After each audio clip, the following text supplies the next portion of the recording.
Nós ouvimos na primeira leitura o relato da vocação de Isaías, o chamado deste que foi um dos grandes profetas do Antigo Testamento e muito importante também para nós cristãos, uma vez que é profeta do Altíssimo, mas nas suas profecias traz aquelas que estão mais relacionadas, mais direcionadas a respeito do Senhor Jesus Cristo. Isaías reconhece-se, diante do chamado de Deus, um homem de lábios impuros. E ele diz isso, afirma isso: sou um homem de lábios impuros. Meus olhos, porém, viram o Senhor. Vocação necessariamente está ligada à missão. São dois termos correlativos que estão muito unidos entre si. A vocação está em função da missão. A vocação é a premissa e é a justificação também da missão. E para poder, aquele que é chamado por Deus, apresentar-se ao povo em nome de Deus, como Isaías o fez, não basta simplesmente ter a vontade de fazê-lo. Era muito comum, na época dos grandes profetas de Israel, haverem também aqueles profetas por profissão. Tinham a vontade de ser profetas e se colocavam a serviço, sobretudo, dos reis, dos poderosos. Mas é uma profecia que no campo religioso e também no campo da vida acaba não tendo valor nenhum, porque não foi Deus que chamou. Então não basta ter só a vontade de se apresentar em nome de Deus. É preciso, é necessário que o próprio Deus chame a esta pessoa e lhe confie o encargo, lhe confie a missão da vocação. No caso de Isaías, de ser profeta, olhando para nós que somos cristãos, primeiro a vocação a sermos cristãos, depois a vocação específica que nós abraçamos, que foi Deus também que chamou, seja o sacerdócio no meu caso, seja a vida familiar na maioria das pessoas. E muitos, não só no tempo de Isaías, mas também no tempo de Jesus e no nosso tempo, acabam se apresentando com a pretensão de serem mestres, de serem interpretadores da vontade de Deus. São esses os tais dos falsos profetas, que inclusive o próprio Jesus acusa no Evangelho, porque tem a boa vontade, mas falta aquilo que dizíamos que é essencial, o chamado divino.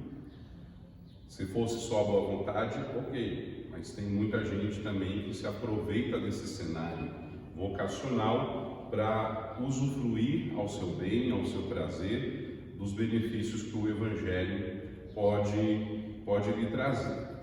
E nesses falsos profetas, além da falta do chamado divino, vemos que manifesta-se, sobretudo, a sua atitude em relação aos pecados do povo. Geralmente, quem é falso profeta promete bem-estar a quem pratica o mal, e eles próprios abandonavam seus falsos profetas às más ações. Considerando isso, olhando a vocação de Isaías, temos que pensar que a vocação dele, do profeta, propõe o tema da nossa vocação. Somos batizados, e todo batizado é vocacionado. Todo batizado é chamado por Deus a dar testemunho dele e a dar testemunho também da sua mensagem de salvação. No estilo de vida que nós abraçamos, no tempo e no lugar aonde nós estamos, inclusive diante das hostilidades que nós podemos encontrar no meio do nosso caminho, em relação à fé que nós vivemos e à palavra que nós estamos anunciando. E Jesus falava disso no Evangelho. Mesmo diante das hostilidades, somos chamados a dar testemunho de Deus e da sua mensagem. E por isso, não devemos ter medo, né, daqueles que matam o corpo, como dizia Jesus no Evangelho, mas sim medo daqueles que matam o espírito. Para Isaías, a vocação dele não é só ser um profeta, né, dentre tantos profetas do povo de Israel. Para Isaías, a vocação dele significa descobrir a santidade de Deus, né? Significa descobrir a glória de Deus. E é justamente esta santidade do Deus Altíssimo e a sua glória que se torna a base da sua vocação. Por isso a gente vê até uma cena teofânica, né, de manifestação de Deus para com Isaías, quando o anjo desce e lhe toca os lábios. E a partir daquele momento sua boca se abre para anunciar a mensagem do Senhor. E de fato, as profecias de Isaías são as que mais falam, né, da santidade, da glória de Deus. E isso é importante porque não é tão importante assim a gente definir filosoficamente quem é Deus. É possível, né, provar pelo raciocínio que Deus existe. Embora, né, tenha gente que saiba fazer isso, e sim, é um elemento importante, né, na construção da fé, mas o mais importante não é fazer definições filosóficas ou definir conceitos a respeito de Deus. O mais importante é que aquilo que se sabe de Deus, aquilo que se conhece de Deus, isso tenha influência em toda a nossa vida, isso transforme a nossa vida. Se tudo na palavra de Isaías, nas suas profecias, falam da santidade, falam da glória de Deus, na nossa vida também, né, na consciência que temos que fomos chamados por Deus, que somos vocacionados por natureza, sobretudo pelo batismo que nós recebemos, também em nossa vida, tudo tem que falar da santidade e da glória de Deus. A mensagem de Isaías, a partir desse ponto, ela é uma mensagem sempre de conversão, assim como deve ser a nossa vida, uma vida de conversão, ou seja, de entrega à vontade de Deus, de colaboração em sua obra. E cada um, né, de nós tem algo a contribuir com a obra de Deus a partir da vocação e do chamado que nós vivemos. Ver a Deus é irradiar a Deus, como o calor e a luz se irradiam, né? É preciso entender aquilo que Deus quer, aquilo que Deus espera de nós. O santo que celebramos hoje, São Bento, em sua época, né, na vocação que abraçou, que é completamente diferente daquelas que nós estamos habituados, ele soube ser, né, este calor e esta luz. Ele soube irradiar, né, a santidade e a glória de Deus. E é um motivo, né, para que nós possamos nos empenhar também a irradiar, né, a glória e a santidade de Deus a partir daquilo que fazemos, a partir daquilo que oferecemos. Na regra de São Bento está ali, né, escrito algo que vem de encontro a todo cristão na vivência da sua vocação e da sua missão. São Bento dizia aos seus filhos: inclina o ouvido do coração, né? Reza e trabalha. Esta é a lei, porque nós seguimos o mesmo Rei, que é o Senhor Jesus Cristo. Inclinar o ouvido do coração à palavra, ouvi-la, obedecê-la. Rezar, mas sem deixar de trabalhar. O trabalho, sobretudo, na construção do reino de Deus, né, regado com a oração. São meios também da gente proclamar, a partir da nossa vida, da nossa história, a santidade e a glória de Deus. E seguindo os conselhos de Jesus no Evangelho, viver essa realidade sem temor, mas com amor. As palavras de Jesus que nós ouvimos são um tanto apavorantes, é essa verdade. Mas Jesus, ele quer livrar, né, os seus apóstolos do medo. Jesus quer livrar os seus apóstolos do receio, do temor. E na verdade, Jesus está dando a eles motivos de conforto. quando lhes mostra que as perseguições que sofreriam iriam torná-los semelhantes a ele, que é o seu mestre. Um segundo motivo de conforto é de que as palavras de Jesus indicam que o Evangelho há de triunfar sempre, sobre qualquer situação de perseguição. E o testemunho dos discípulos nesse sentido, diante do triunfo do Evangelho, será colocado em plena luz. Se eles estiverem a serviço do Evangelho verdadeiramente, eles não vão temer aqueles que matam o corpo, porque eles estão seguros nas mãos de Deus. E ainda Jesus revela que aqueles que se põem a perseguir a Ele, aos seus e ao Evangelho, na verdade são impotentes, porque diante da verdadeira face da vida não poderão participar, contemplarão essa face de longe, mas não serão envolvidos em face da verdadeira vida. E os discípulos do Cristo, mesmo diante das perseguições e dos sofrimentos, são infinitamente amados por Deus. E Deus cuida deles, mesmo diante dessas situações tão difíceis para a nossa humanidade entender. E Jesus, o Senhor e Mestre, será aquele que será o advogado, que testemunhará diante do Pai aqueles que o confessaram nesta vida sem medo.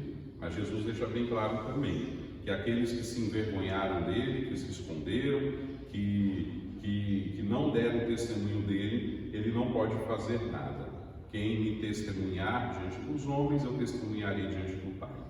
Quem me negar diante dos homens, eu negarei diante do Pai. São palavras que devem ser refletidas com muito compromisso, e com muita seriedade, porque não basta nos reconhecermos cristãos, não basta nos colocarmos no caminho de Jesus, no sentido de viver os preceitos, conhecer alguma coisa da palavra e da doutrina. Tem gente que pensa que o simples fato de vir à igreja já significa alguma espécie de refúgio, cobertura da tempestade ou de qualquer espécie de perseguição. E a gente vê no Evangelho Jesus dizendo que isso não é garantia, uma vez que os discípulos estavam a serviço dele e, sobretudo, nos Atos dos Apóstolos, são perseguidos, são caluniados, são levados às prisões, e eles se alegram muito, inclusive por conta de tudo isso, porque eles sabem que é por conta do Evangelho. Para ser cristão é preciso estar pronto também para essa realidade que é presente na vida. Os cristãos e cristãs, em todo o tempo, eles estão sujeitos aos ataques, às perseguições. O Evangelho nos expõe a isso, porque o Evangelho é uma mensagem de amor, de fraternidade, de doação, e isso incomoda, sempre incomodou e continuará incomodando os poderosos deste mundo, porque pensam que é uma mensagem de revolução. É revolução sim, mas é revolução do amor.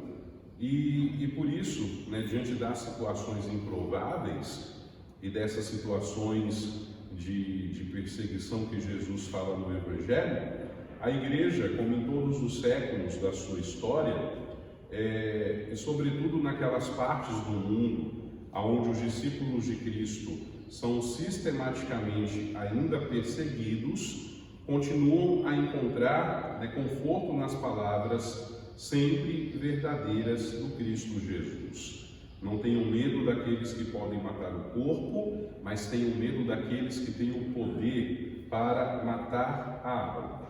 Graças a Deus, nós brasileiros temos a liberdade de professar a nossa fé. Somos perseguidos às vezes moralmente, mas não somos perseguidos sistematicamente como muitos cristãos ainda ao redor do mundo são perseguidos. No Oriente Médio é comum que os cristãos sejam perseguidos por outras fés, por outras denominações religiosas.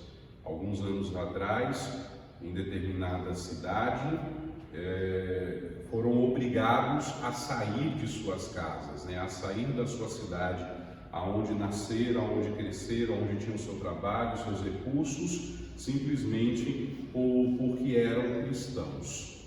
E muitos perderam a vida quando levaram-se ao checkmate. Quer conservar a vida, precisam renunciar no Cristo.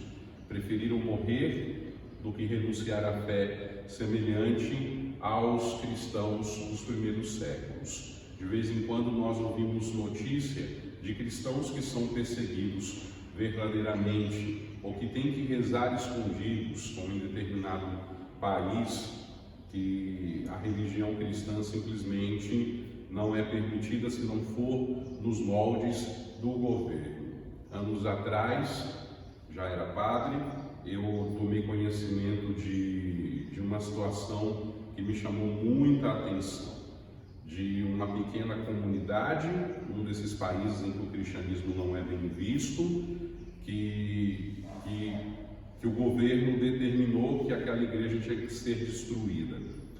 E como a grande maioria das pessoas era de outra religião, o grupo de cristãos era muito pequeno, mas era suficiente, né, daquela localidade para que eles dessem um abraço na igreja e se colocaram ali diante, né, em torno da igreja e resistiram até onde puderam diante das máquinas, dos tratores, para que não derrubassem a sua comunidade.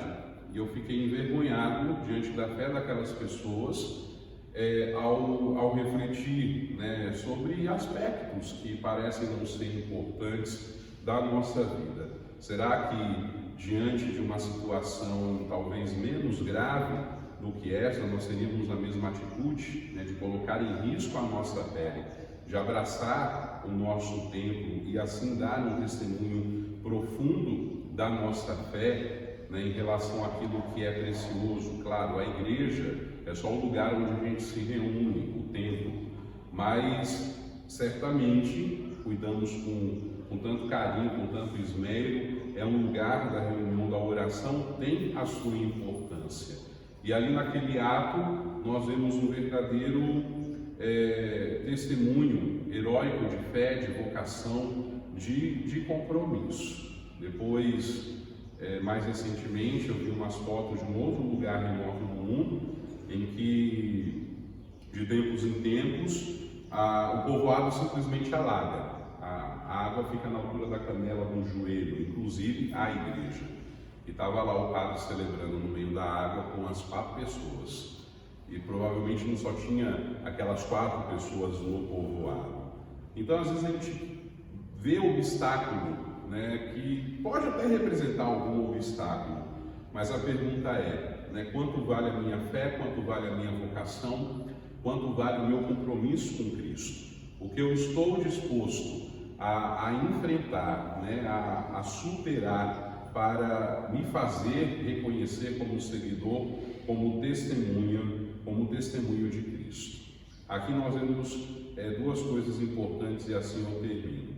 Primeiro, a reflexão constante, diária que nós devemos ter da nossa vocação, que nós devemos ter na nossa história. Esses tempos de pandemia que nós estamos atravessando, nós temos visto vários exemplos de pessoas que estão comprometidas verdadeiramente com o chamado que Deus lhe fez até nas últimas consequências. E a gente tem que se questionar, né, se nós estamos vivendo o chamado de Deus até as últimas consequências.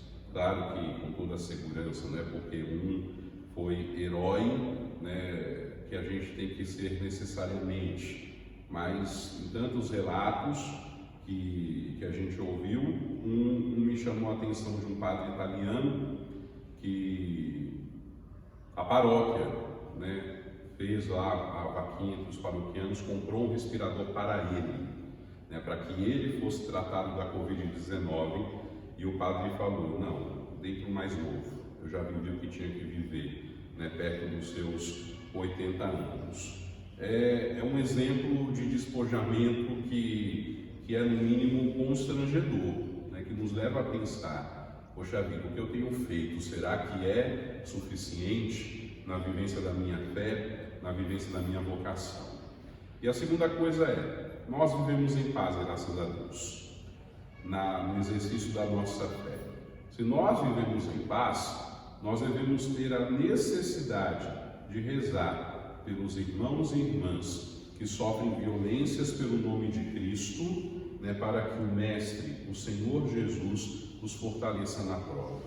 E não é porque estamos tranquilamente confortáveis que devemos ser indiferentes. Quando uma parte da Igreja do Cristo é perseguida, toda ela sofre junto. Nós temos que aprender a sofrer com estes irmãos, mesmo que à distância, para que o seu testemunho cada vez mais tenha valor de transformação nesse mundo em que nós vivemos. São Bento nos ajude a viver a nossa vocação, a viver o nosso chamado, que Ele interceda por Deus para que sejamos firmes e perseverantes em qualquer situação que nós nos encontrarmos em nossa vida. Louvado seja nosso Senhor Jesus Cristo.